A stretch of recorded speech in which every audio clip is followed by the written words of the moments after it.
नमस्कार, मी रुशाली यादव सारंग। आता आपण पाहणार आहोत टॉप 9 मोठ्या बातम्या।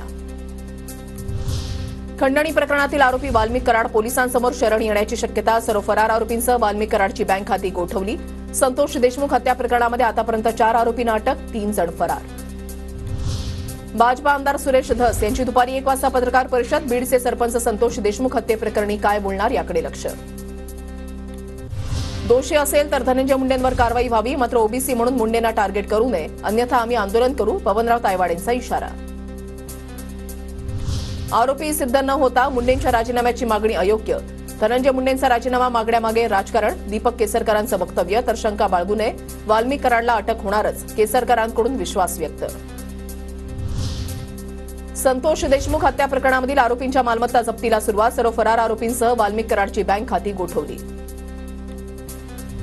सरपंच संतोष देशमुख हत्या प्रकरणामध्ये सीआयडीचे वरिष्ठ अधिकारी बीडमध्ये तळ ठोकून आतापर्यंत 100 जणांची चौकशी। वाल्मिक कराडची पत्नी मंजिली कराडची चौकशी। सीआयडीनं जप्त केलेल्या गाडीमधील मोबाईलमध्ये संतोष देशमुखांना मारहाण करतानाचे व्हिडिओ। बड्या नेत्याचा फोन गेल्याची माहिती। बडा नेता कोण, नाव जाहीर करा, दमानी यांची ट्विट करत मागणी। धनंजय मुंडे आणि पंकजा मुंडेंनी राजीनामा द्यावा। धनंजय मुंडेंच्या विरोधात पुरावे गोळा करणार, रोज बीडमध्ये आंदोलन करणार, अंजली दमानिया आक्रमक। अंजली दमानियानं आलेल्या व्हॉइस मेसेजची पोलिसांकडून तपासणी। सरपंच हत्या प्रकरणातील फरार आरोपींचे मृतदेह सापडल्याची खात्रीलायक माहिती नाही, बीड पोलिसांकडून स्पष्ट। व्हॉइस मेसेज करणारा दारूच्या नशेमध्ये असल्याची माहिती।